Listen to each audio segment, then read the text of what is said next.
সপ্তম শ্রেণীর ছাত্রছাত্রীদের নতুন ভিডিওতে স্বাগতম জানাই। এই ভিডিওতে আমি তোমাদের অনুপাত অধ্যায়ের অর্থাৎ অধ্যায় 2-এর কোষে দেখি 2.1-এর এই যে 1 থেকে 12-এর দাগের যে অঙ্কগুলি রয়েছে এই অঙ্কগুলি আমি তোমাদের পরপর করে দেখাবো।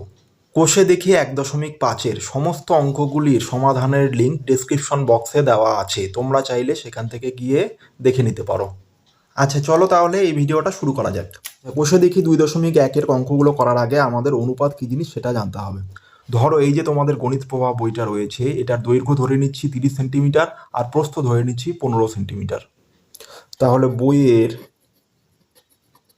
দৈর্ঘ্য 30 সেন্টিমিটার আর কি প্রস্থ 15 সেন্টিমিটার। এইবার ধরো আমাদের কি এই দৈর্ঘ্যটাকে যদি প্রস্থ দিয়ে ভাগ করে দিই তাহলে কি হয়ে যাবে? দৈর্ঘ্য কত ছিল 30 আর প্রস্থ হচ্ছে 15, তাহলে 30কে 15 দিয়ে কাটাকুটি করলে কত হয়ে যাবে? 15 দুগুণে 30, তাহলে কত হয়ে যাচ্ছে? উপরে 2, নিচে কিছু নেই, মানে 1। তাহলে দেখো এইখানে আমাদের দৈর্ঘ্যটাকে কি করা হচ্ছে? প্রস্থ দিয়ে ভাগ করা হচ্ছে। তাহলে এর থেকে কি বোঝা যাচ্ছে? দৈর্ঘ্য প্রস্থের কত গুণ হচ্ছে? দেখো দৈর্ঘ্যটা প্রস্থের হচ্ছে 2 গুণ, দৈর্ঘ্য প্রস্থের 2 গুণ। আচ্ছা, তাহলে দেখো এইভাবে ভাগের মাধ্যমে তুলনা করার যে পদ্ধতি সেটাকেই বলা হচ্ছে কি? অনুপাত। আর অনুপাতকে কোন চিহ্নের সাহায্যে লেখা হয়? অনুপাতের চিহ্ন হচ্ছে এরকম। তাহলে আমরা কি লিখতে পারি? বইয়ের দৈর্ঘ্য অনুপাত চিহ্ন প্রস্থ সমান সমান কত লিখতে পারি? 2:1, 2:1 এরকম লিখতে পারি। তাহলে আশা করি তোমরা বুঝতে পেরেছো। আচ্ছা, এইবারে আমরা সরাসরি চলে যাব কোষে দেখি 2.1-এ। 1-এর দাগের অঙ্কটা দেখো কি আছে? 1 কিগ্রা চালের দাম 40 টাকা ও 1 কিগ্রা ডালের দাম 100 টাকা। চাল ও ডালের দামের অনুপাত কত হবে হিসাব করি। তাহলে দেখো কোষে দেখি 2.1-এর প্রথম অঙ্ক। তাহলে কি বলা আছে? চালের দাম অনুপাত ডালের দাম। তাহলে এই দুটোর অনুপাত বের করতে বলেছে। চালের দাম কত ছিল? 40 টাকা, তাহলে 40 লিখে দিলাম। অনুপাত চিহ্ন দিয়ে ডালের দাম কত ছিল? 100 টাকা। তাহলে এই দুটোর অনুপাত বের করব। আচ্ছা, ভাগ করলে যেমন কি হয়ে যেত? এইভাবে 0 0 কেটে দিতে পারতাম, উপরে নিচে কেটে দিতে পারতাম। এখানেও ঠিক তাই হবে। তাহলে এই 0 কেটে দিতে পারি। আর কি করতে পারি? আমরা ভাগ করলে কি করতাম? উপরে 4 থাকলে নিচে 10 থাকলে কি করতাম? 2 দিয়ে কাটাকুটি করতাম। 2 দুগুণ 4, 5 দুগুণ 10। এখানেও কি হয়ে যাবে? 2 দুগুণ 4, 5 দুগুণ 10। তাহলে কত হয়ে গেল অনুপাত? 2:5। তাহলে সুতরাং চাল ও ডালের দামের অনুপাত কত হবে? 2:5। এরপরে দেখো 2-এর দাগের অঙ্ক। এখানে একটা ছবি দেখতে পাচ্ছ ত্রিভুজের। এখানে কোণগুলো দেওয়া আছে 50 ডিগ্রি, 60 ডিগ্রি, 70 ডিগ্রি। তাহলে এই যে কোণগুলো আছে এই কোণগুলোর অনুপাত কত হবে? কোণগুলো কি কি? বিএসি, তার মানে কি? এ কোণটা, তারপরে এবিসি তার মানে এই কোণটা, তারপরে এসিবি তার মানে এই কোণটা। এই 3টা কোণের অনুপাত আমাদের বের করতে বলেছে। আচ্ছা দেখো আমাদের ছবিটা বইয়ে এরকম ছিল।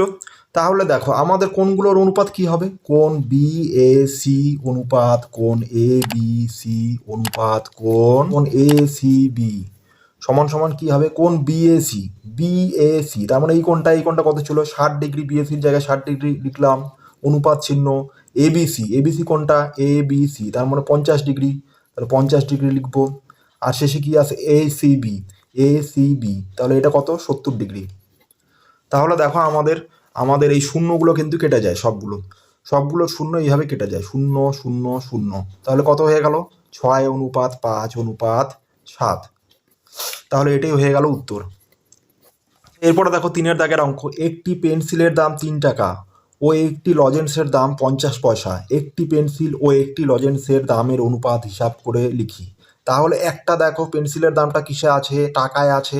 আর লজেন্সের দাম কিসে আছে? পয়সায়। তাহলে পেন্সিলের দামটাকে প্রথমে পয়সায় নিয়ে যাব, নিয়ে গিয়ে অনুপাত বের করব।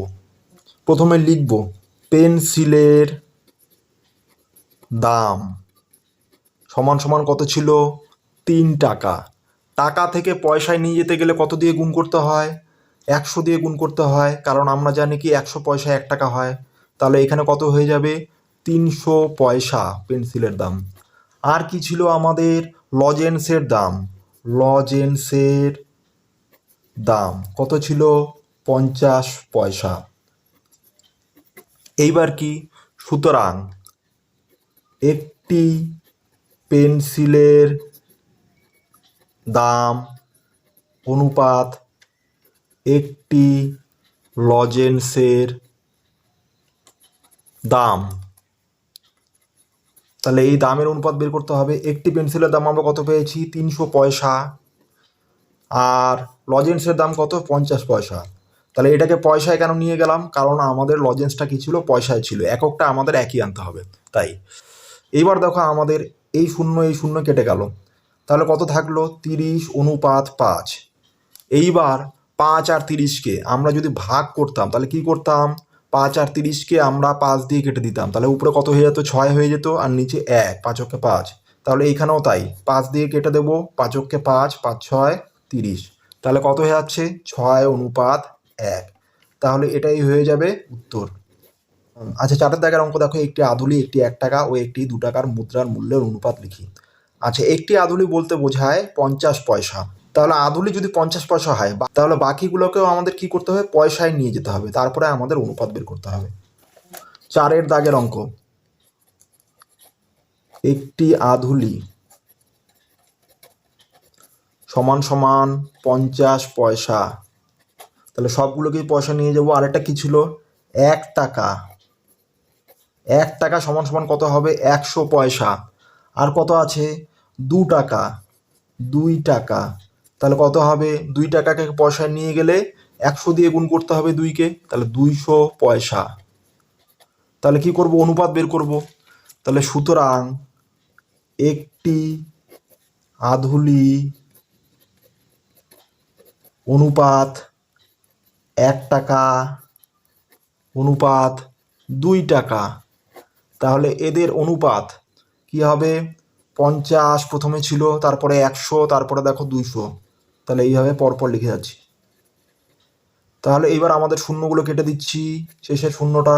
আচ্ছা, এইবার দেখো কি করতে হবে? আমাদের 5 দিয়ে কেটে দেবো। তাহলে 5 × 5। এইখানে 5 দিয়ে কাটলে কত হয়ে যাবে? 5 × 2 = 10। এইখানে 5 দিয়ে কাটলে কত হয়ে যাবে? 4। 4 × 5 = 20। তাহলে কত পড়ে থাকলো? 1 অনুপাত 2 অনুপাত 4। এটাই হয়ে যাবে উত্তর। 5 দাগের অঙ্ক দেখো কি আছে। উমার বয়স 12 বছর 6 মাস, রাতুলের বয়স 12 বছর 4 মাস ও নূরজাহানের বয়স 12 বছর হলে ওদের 3 জনের বয়সের অনুপাত কত লিখি। তাহলে আমাদের সবার বয়সকে আমাদের মাসে নিয়ে যেতে হবে। নিয়ে যাওয়ার পরে আমাদের অনুপাতটা কিন্তু বের করতে হবে। 5 দাগের অঙ্ক দেখো। প্রথমে কি আছে? উমার বয়স। তারপরে কি হবে? অনুপাত চিহ্ন দিয়ে একবারে করে দিচ্ছি আমি। রাতুলের বয়স। রাতুলের বয়স অনুপাত চিহ্ন দিয়ে। তারপরে কি আছে? নূরজাহান। নূরজাহানের বয়স। তাহলে সবার বয়স অনুপাত করে লিখে দিলাম। এবার উমার বয়স কত আছে? 12 বছর 6 মাস। অনুপাত চিহ্ন। রাতুলের বয়স কত আছে? 12 বছর 4 মাস। তারপরে দেখো কি আছে? নূরজাহানের বয়স কত আছে? 12 বছর। এইবার এই যে বছরগুলো আছে, বছরকে মাসে নিয়ে যাব। তাহলে 1 বছর কত মাসে হয়? আমরা জানি 12 মাসে 1 বছর হয়। তাহলে এই 12 বছরকে মাসে নিয়ে যেতে গেলে কি করতে হবে? 12 দিয়ে গুণ করতে হবে। তাহলে 12কে 12 দিয়ে গুণ করলাম। সাথে কত আছে? 6 মাস আগের থেকেই ছিল, তাহলে যোগ 6। তাহলে কি করব? এত মাস। আচ্ছা, এরপরে কি আছে দেখো? পরেরটায় রাতুলের বয়সে 12 বছর, এটাকেও 12 দিয়ে গুণ করব বছরকে মাসে নিয়ে যেতে হলে। আর সাথে কি ছিল? 4 মাস। তাহলে এটাও মাস হয়ে গেল। এরপরে দেখো আমাদের কি? 12 বছর। তাহলে এই বছরকে মাসে নিয়ে যেতে হলে 12 দিয়ে গুণ করব, তাহলে এত মাস। আমাদের দেখো এবার কি হচ্ছে? 12কে 12 দিয়ে গুণ করলে হয়ে যাবে 144। তোমরা গুণ করে দেখবে 144 হবে। সাথে কত আছে? 6। তাহলে মাসগুলো এখন আর লিখছি না। অনুপাত চিহ্ন। 12কে 12 দিয়ে গুণ করলে 144, যোগ কত আছে? 4। মাসটা লিখছি না, আর এখানে হয়ে যাচ্ছে 144 গুণ করে। তাহলে দেখো 144-এর সাথে 6 যোগ করলে হয়ে যাচ্ছে 50। তারপরে দেখো এইখানে 144-এর সাথে 4 যোগ করলে হয়ে যাবে 148, আর এইখানে আছে 144। এইবারে আমরা সবগুলোকে দেখো, সবগুলোই জোড় সংখ্যা, তাহলে 2 দিয়ে কেটে দিচ্ছি। 2 দিয়ে কাটলে কত হয়ে যাবে? তাহলে দেখো 7 × 2 = 14, 1 আর 0 10 পড়ে থাকে, 5 দুগুণ 10, এইখানে 7 দুগুণ 14, 8কে 2 দিয়ে ভাগ করলে 4, তাহলে 74। এইখানে কত হচ্ছে 7 দুগুণ 14, 2 দুগুণ 4, তাহলে কত হয়ে যাচ্ছে দেখো আমাদের 75, 74 ইস্টু 72। এরপরে কিন্তু আর কাটাকুটি যাচ্ছে না, তাহলে এটাই হয়ে যাবে উত্তর। আচ্ছা, এরপরে দেখো 6 দাগের অঙ্ক, সমকোণী সমদ্বিবাহু ত্রিভুজের কোণগুলির অনুপাত কত লিখি। আচ্ছা, 6 দাগের অঙ্ক দেখো, প্রথমে আমি কি করব, সমকোণী সমদ্বিবাহু একটা ত্রিভুজ এঁকে নিচ্ছি। তাহলে এইখানে দেখো ত্রিভুজটার একটা নাম দিয়ে দিচ্ছি এবিসি। তাহলে সমকোণী সমদ্বিবাহু ত্রিভুজের একটা কোণ কি হয় 90 ডিগ্রি, এই কোণটা 90 ডিগ্রি হবে। আর এই বাহুগুলো হচ্ছে সমান দুটো বাহু, কারণ সমদ্বিবাহু ত্রিভুজ। তাহলে কি হচ্ছে বাকি কোণগুলো, বাকি যে কোণগুলো পড়ে থাকবে এগুলো 45 ডিগ্রি করে হবে। তাহলে দেখো আমাদের কোণগুলো তিনভাবে আসতে পারে। তাহলে কোণ কয়টা আছে, এখানে 3টা কোণ আছে। তাহলে কোণগুলোর অনুপাত কিভাবে হতে পারে, তাহলে এটা দিয়ে যদি শুরু করি তাহলে 90 অনুপাত 45 অনুপাত 45 হতে পারে। অথবা কি হতে পারে, পরেরটা দিয়ে যদি শুরু করি 45 অনুপাত 45 অনুপাত 90 হতে পারে। অথবা কি হতে পারে, তারপরেরটা দিয়ে শুরু করলে 45 অনুপাত 90 অনুপাত 45 হতে পারে। তাহলে কি লিখবো, সমকোণী সমদ্বিবাহু ত্রিভুজের তিনটি কোণের পরিমাপ হবে 90 ডিগ্রি, 45 ডিগ্রি এবং 45 ডিগ্রি। তাহলে সমকোণী সমদ্বিবাহু ত্রিভুজের কোণগুলোর পরিমাপ কত হয় সেটা লিখে দিতে হবে। সুতরাং কোণগুলির অনুপাত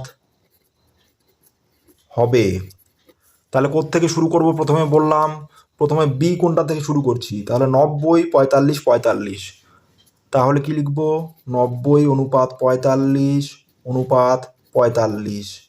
অথবা কত হতে পারে, তারপরেটা যদি লিখি, তারপরে 90 হয়ে গেল শুরু, এরপরে 45 থেকে শুরু করব, 45 অনুপাত 45 অনুপাত 90। তাহলে কি হয়ে যাবে, 45 অনুপাত 45 অনুপাত 90। অথবা অথবা কি হতে পারে, তাহলে 45 হয়ে গেল, এরপরে 45 অনুপাত 90 অনুপাত 45। তাহলে 45 অনুপাত 90 অনুপাত 45। তাহলে এগুলো সবগুলো তোমরা ডিগ্রিতে লিখতে পারো বা এমনি সংখ্যায় লিখলেও হবে। আচ্ছা, এরপরে দেখো তাহলে এই তিনভাবে আমাদের কোনগুলোর অনুপাত হতে পারে। তাহলে দেখো কাটাকুটি করব, 45 দিয়ে যদি কেটে দিই তাহলে কি হয়ে যাবে, তাহলে একবারে 45 দিয়ে এই তিনটা সংখ্যাকে কেটে দিচ্ছি। তাহলে 90কে 45 দিয়ে কাটলে কত হয়ে যাবে, 2 হয়ে যাবে। আর এখানে 1, 45কে 45, 45কে 45, এখানেও 45 দিয়ে কেটে দিচ্ছি একবারে। তাহলে 1 1, এখানে 90কে 45 দিয়ে ভাগ করলে 2, এখানেও কি হচ্ছে 45 দিয়ে কেটে দিচ্ছি। তাহলে কত হয়ে যাবে, 1, এখানে 90 এর জায়গায় হয়ে যাবে 2, আর এখানে হয়ে যাবে 1। অর্থাৎ অর্থাৎ কি হচ্ছে অনুপাতগুলো, প্রথমে কত পেলাম, 2 অনুপাত 1 অনুপাত 1, তাহলে 2 অনুপাত 1 অনুপাত 1। অথবা তারপরটা কত পেলাম, 1 অনুপাত 1 অনুপাত 2। অথবা শেষেরটা কত পেলাম, 1 অনুপাত 2 অনুপাত 1। তাহলে এগুলিই হবে সমকোণী সমদ্বিবাহু ত্রিভুজের কোণগুলির অনুপাত। আশা করি অঙ্কটা তোমরা বুঝতে পেরেছো।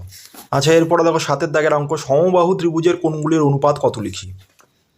তাহলে 7 দাগের অঙ্ক, এখানে একটা সমবাহু ত্রিভুজ এঁকে নিচ্ছি প্রথমে। তাহলে সমবাহু ত্রিভুজ মানে কি, 3টা বাহুই সমান হবে। তাহলে দেখো এই ত্রিভুজের যে কোণগুলো হবে, তাহলে 3টা বাহু যখন সমান হবে কোণগুলো কি হবে, 60 ডিগ্রি করে হবে। কোণগুলো 60 ডিগ্রি করে কিন্তু হবে, কারণ আমরা জানি কি ত্রিভুজের 3টা কোণের যোগফল কত হয়, 180 ডিগ্রি। 3টা কোণ মিলে যোগ করলে কত হয়, 180 ডিগ্রি। এই 3টা কোণ তাই কি হবে, সমবাহু ত্রিভুজের ক্ষেত্রে 60 ডিগ্রি করে হবে। তাহলে কি লিখবো, সমবাহু ত্রিভুজের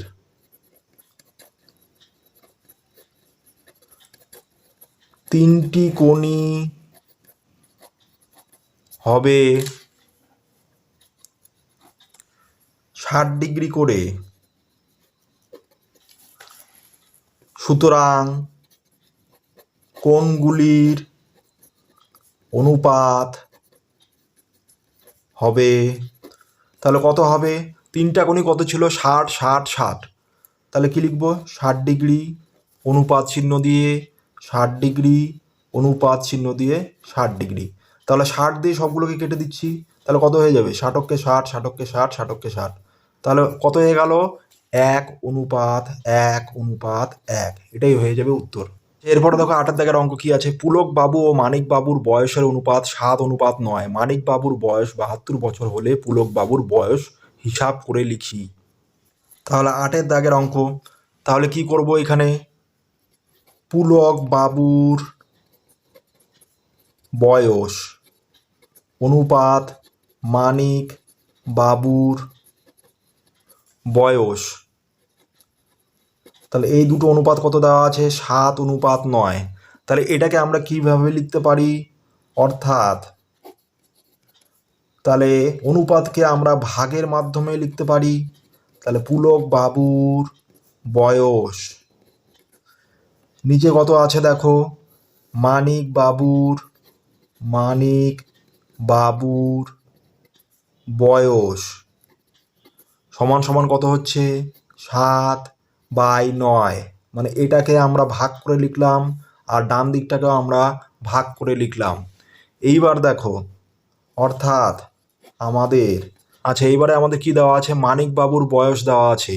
তাহলে মানিক বাবুর বয়স কত দেওয়া আছে? 72 বছর। তাহলে কি লিখব?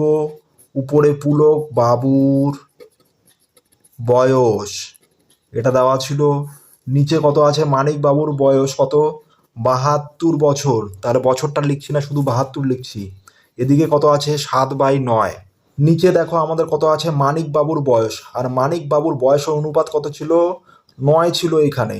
তাহলে এই 72কে 9 দিয়ে ভাগ করব। তাহলে কি লিখব? যেহেতু কি এই যে 72/9, 72কে 9 দিয়ে ভাগ করব। তাহলে কত হয়ে যাবে? 8×9=72। তাহলে কত হয়ে গেল? 8। এই যে 8 পেলাম ভাগফল, এটা দিয়ে এই যে উপরে 7 ছিল এটাকে আমরা গুণ করব। তাহলেই আমাদের পুলক বাবুর বয়সটা বের হয়ে যাবে। সুতরাং পুলক বাবুর বয়স হবে সমান সমান কত হবে? এই যে 8 পেলাম, 8-এর সাথে উপরে পুলক বাবুর অনুপাত কত ছিল? 7। তাহলে 7, তাহলে কত হয়ে যাবে? 7×8=56 বছর। এটাই হয়ে যাবে উত্তর। এরপরে দেখো 9 দাগের অঙ্ক। দুটি বইয়ের দামের অনুপাত 2:5। প্রথম বইটির দাম 32.20 টাকা হলে দ্বিতীয় বইটির দাম হিসাব করে লিখি। তাহলে আগের অঙ্কটার মতো একইভাবে করতে হবে এটা। তাহলে 9 দাগের অঙ্ক দেখো, প্রথম বইয়ের দাম অনুপাত দ্বিতীয় বইয়ের দাম। তাহলে এই দুটো বইয়ের দামের অনুপাত কত দেওয়া আছে? আমাদের দেওয়া আছে অনুপাত 2:5। তাহলে কি লিখব? অর্থাৎ তাহলে এবার এটা ভাগ আকারে লিখে দেব, প্রথম বইয়ের দাম। তাহলে নিচে দাগ দিয়ে কি লিখবো? এই দ্বিতীয় বইয়ের দাম একই লেখা, যেহেতু ডট ডট দিয়ে যাচ্ছি। আর এখানে এটা উপরে কত হবে? 2, নিচে কত হয়ে যাবে? 5। তাহলে প্রথম বইয়ের দাম কত দেওয়া আছে? 32.20 টাকা। অর্থাৎ কি লিখবো? প্রথম বইয়ের দামের জায়গায় কত লিখবো? 32.20। টাকাটা লিখছি না। নিচে দেখো কত হবে? দ্বিতীয় বইয়ের দাম সমান সমান কত? ডান দিকে যা আছে তাই লিখবো। এইবার দেখো উপরেরটা যেহেতু দেওয়া আছে, তাহলে উপরে ডান দিকে যে সংখ্যাটা আছে সেটা দিয়ে এটাকে ভাগ করতে হবে। তার মানে কি? 32.20কে 2 দিয়ে ভাগ করব। ভাগ করে যেটা হবে তার সাথে 5 দিয়ে গুণ করলেই আমাদের দ্বিতীয় বইয়ের দামটা বের হয়ে যাবে। এখানে কি লিখব? 32.20 সমান সমান আমরা এবার ভাগ করে দেব। তাহলে ভাগ করলে কি হয়ে যাবে? তাহলে 32.20কে যদি 2 দিয়ে ভাগ করো, মানে এইভাবেও ভাগ করা যায়, তাহলে কি হয়ে যাবে? 2×2, 3 মেলাতে গেলে 2×2, হাতে পড়ে থাকে কত? 1, 1 আর 2 12, 6×2=12 হয়ে গেল। দশমিক চিহ্ন এখানে কত আছে? 2, 2×2, এখানে কত আছে? 0, 2 0 0। তাহলে কত হয়ে যাচ্ছে? 16.10। তাহলে ভাগ করে কত পেলাম? 16.10। তাহলে এই যে 16.10 পেলাম, এটা দিয়ে এই 5কে গুণ করব, তাহলে দ্বিতীয় বইয়ের দাম বের হয়ে যাবে। তাহলে কি লিখব? সুতরাং দ্বিতীয় বইয়ের দাম হবে সমান সমান 16.10, এটা পেলাম। আর এখানে নিচে কত ছিল? 5 ছিল অনুপাতের জায়গায়, এই 5 দিয়ে গুণ করে দেব। তাহলে 5, তাহলে কত হয়ে যাচ্ছে দেখো? 5 শূন্য শূন্য, 5 অক্ষে 5, 5 6 30, শূন্য হাতে থাকে 3, 5 অক্ষে 5 আর 3 যোগ করলে 8 হয়ে যায়। দশমিক কয় ঘর আগে আছে? 2 ঘর আগে, 1 2, তাহলে 1 2 2 ঘর আগে। তাহলে কত হয়ে গেল? 80.50 টাকা। তার মানে কত হচ্ছে? 80 টাকা 50 পয়সা, এভাবেও লিখতে পারো। তাহলে এটাই হয়ে যাবে উত্তর। আচ্ছা, এরপরে দেখো 10-এর দাগের অঙ্ক। বৃত্তের পরিধি ও ব্যাসের অনুপাত 22:7। যে বৃত্তের ব্যাসের দৈর্ঘ্য 2 মিটার 1 ডেসিমিটার, সেই বৃত্তের পরিধি হিসাব করে লিখি। তাহলে 10-এর দাগের অঙ্ক দেখো। তাহলে কি দেওয়া আছে? বৃত্তের পরিধি অনুপাত বৃত্তের ব্যাস সমান সমান কত দেওয়া? 22:7। তাহলে এটাকে কিভাবে লিখতে পারি? অর্থাৎ তাহলে ভাগ করে লিখতে পারি বৃত্তের পরিধি, আর নিচে চলে যাবে কি? বৃত্তের ব্যাস।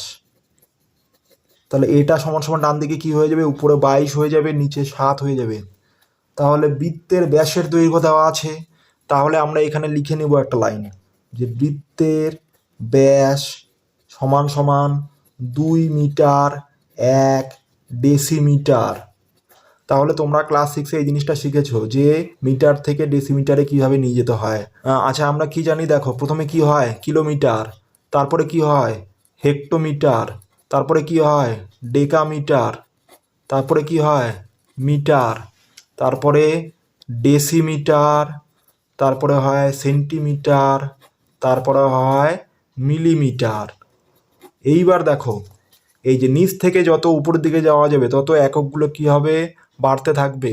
আর উপর থেকে নিচের দিকে হলে এককগুলো কমতে থাকে। তাহলে যত উপর থেকে নিচের দিকে যাওয়া যায়, প্রতি 1 ঘর নামার জন্য 10 দিয়ে গুণ করতে হয়। এটা আমরা জানি, তোমরা শিখেছো এগুলো। তাহলে দেখো আমাদের এখানে কি করতে হবে? মিটার থেকে ডেসিমিটারে নিয়ে যেতে হবে, কারণ এইখানে 2 মিটার আছে 1 ডেসিমিটার। তাহলে যেহেতু মিটারে আছে, মিটারটাকে ডেসিমিটারে নিয়ে যাব। তাহলে দেখো, এই মিটার থেকে ডেসিমিটারে গেলে 1 ঘর নিচে নামতে হয়। তাহলে কত দিয়ে গুণ করতে হবে? 10 দিয়ে গুণ করতে হবে। এই 10 দিয়ে আমাদের গুণ করতে হবে। তাহলে 2কে 10 দিয়ে গুণ করব, সাথে আগের থেকে 1 ডেসিমিটার ছিল। তাহলে কত হয়ে যাবে? 10 দুগুণ 20 যোগ 1, তাহলে কত হয়ে যাচ্ছে? 21 ডেসিমিটার। তাহলে বৃত্তের ব্যাস ডেসিমিটারে কত পেলাম? 21 ডেসিমিটার। এবার আমাদের আগের সম্পর্কটা কি ছিল? বৃত্তের পরিধি বাই বৃত্তের ব্যাস সমান সমান 22/7।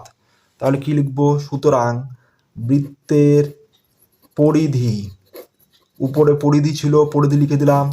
নিচে কি ছিল? বৃত্তের ব্যাস। তাহলে বৃত্তের ব্যাস কত পেলাম আমরা? 21 ডেসিমিটার। তাহলে নিচে কত লিখবো? 21, ডেসিমিটারটা লিখছি না। আর ডান দিকে কি ছিল? 22, নিচে 7 ছিল। তাহলে এখানে লিখবো 22, নিচে 7। তাহলে এইবার দেখো আমাদের নিচেরটা দেওয়া আছে, মানে ব্যাসটা দেওয়া আছে।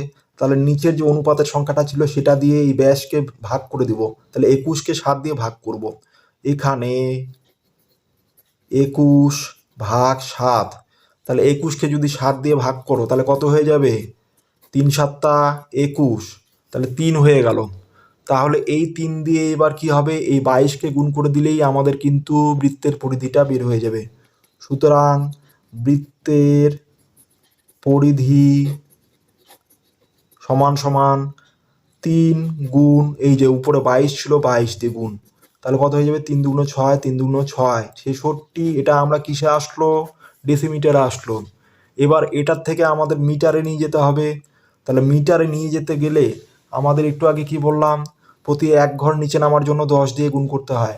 এইবার যদি আমাদের ডেসিমিটার থেকে মিটারে নিয়ে যেতে হয়, তাহলে 1 ঘর উপরে উঠতে হবে। তাহলে 1 ঘর উপরে উঠতে গেলে আমাদের 10 দিয়ে ভাগ করতে হয়। তাহলে এই জন্য আমাদের কি করব? ডেসিমিটারকে 10 দিয়ে ভাগ করব। তাহলে 66কে আমরা কত দিয়ে ভাগ করব? 10 দিয়ে ভাগ করব। 10 দিয়ে ভাগ করলে ডেসিমিটার কিসে হয়ে যাবে? মিটারে পরিণত হয়ে যাবে। এইবার আমরা 10 দিয়ে ভাগ করি, তাহলে 10 দিয়ে 66কে একবার ভাগ করছি। 6 10 60 হয়ে গেল। বিয়োগ করলে কত পড়ে থাকে? 6। তাহলে দেখো আর তো আমাদের ভাগ যাচ্ছে না, তাহলে কি লিখতে পারি? 6 মিটার 6 ডেসিমিটার। তাহলে শেষে আমরা উত্তরটা লিখে দিতে পারি। সুতরাং বৃত্তের পরিধি হবে 6 মিটার 6 ডেসিমিটার। এটাই হয়ে যাবে উত্তর। আশা করি অঙ্কটা বুঝতে পেরেছো তোমরা। আচ্ছা, এরপরে দেখো 11 দাগের অঙ্ক। আমাদের সপ্তম শ্রেণীতে 150 জনের মধ্যে 90 জন ও ষষ্ঠ শ্রেণীতে 140 জনের মধ্যে 80 জন অঙ্কন প্রতিযোগিতায় নাম দিয়েছে। অনুপাতে প্রকাশ করে দেখি কোন শ্রেণীতে প্রতিযোগী বেশি। তাহলে সপ্তম শ্রেণীতে 150 জনের মধ্যে কতজন? 90 জন। আর ষষ্ঠ শ্রেণীতে 140 জনের মধ্যে 80 জন। তাহলে এগুলো তুলনা করে আমাদের অনুপাতে প্রকাশ করতে হবে। সপ্তম শ্রেণীতে অঙ্কন প্রতিযোগিতায় নাম দিয়েছে তাহলে কত হয়ে যাবে? 150 জনের মধ্যে 90 জন। তাহলে এই যে 150 জনের মধ্যে 90 জন, এত অংশ, তাহলে অংশ করে দিলাম। এরপরে দেখো আর কি আছে। ষষ্ঠ শ্রেণীতে অঙ্কন প্রতিযোগিতায় নাম দিয়েছে, একই লেখা যেহেতু ডট ডট দিয়েছি। তাহলে ষষ্ঠ শ্রেণীতে কত? 140 জনের মধ্যে 80 জন। তাহলে 140-এর 80 অংশ লিখে দিলাম। এবার কাটাকুটি করে দিতে পারি। 0 0 কেটে গেল। আর এখানে দেখো কত হচ্ছে? 3 দিয়ে কেটে দিতে পারি। 3 3-কে 9, 3 5 15। তাহলে কত হয়ে যাচ্ছে? 3/5। আর নিচেরটা কত হয়ে যাচ্ছে? 0 0 কেটে গেল। তাহলে কত দিয়ে কেটে দিতে পারি? 2 দিয়ে কেটে দিতে পারি, জোট সংখ্যা যেহেতু। 4 2 8, 7 2 14। তাহলে কত হয়ে যাচ্ছে? 4/7। তাহলে উপরেরটা হয়ে গেল 3/5, নিচেরটা হয়ে গেল 4/7। এইবার কি করব? এদের অনুপাতে প্রকাশ করে দেখব যে কোন শ্রেণীতে প্রতিযোগী বেশি। তাহলে দেখো, সুতরাং কি করব? 3/5 অনুপাত 4/7। তাহলে কি করব? এইবার দেখো, আমাদের 3/5 যদি করি, এই যে মাঝখানে যে অনুপাত চিহ্নটা আছে এটাকে ভাগ চিহ্ন দিয়ে লিখতে পারি। নিচে কি লিখতে পারি? 4/7 লিখতে পারি। পারি তো? এইবার দেখো 3/5 উপরে আছে। এইবার এই মাঝখানে বড় ভাগ চিহ্ন, এটাকে যদি গুণ চিহ্ন করে দেই তাহলে কি হয়ে যাবে? নিচের যে হরটা আছে সেটা উপরে চলে যাবে, 7 উপরে চলে গেল, লবটা নিচে চলে আসলো। তাহলে কত হয়ে যাবে? 3 7 21, নিচে কত হয়ে গেল? 20। আচ্ছা, এটাকে আমরা কি করব? অনুপাতে প্রকাশ করে দিচ্ছি। 21 অনুপাত 20। এখানে সংখ্যা কোনটা বেশি আছে? 21। এটা হচ্ছে সপ্তম শ্রেণীর সংখ্যা। তাহলে কি লিখবো? সুতরাং সপ্তম শ্রেণীতে প্রতিযোগী বেশি। এটাই হয়ে যাবে উত্তর। আচ্ছা, একেবারে দেখো 12 দাগের অঙ্ক। দুটি সংখ্যার অনুপাত 5:7 এবং সংখ্যা দুটির গসাগু 13 হলে সংখ্যা দুটি কি কি? তাহলে দুটি সংখ্যার অনুপাত কত দেওয়া? 5:7 এবং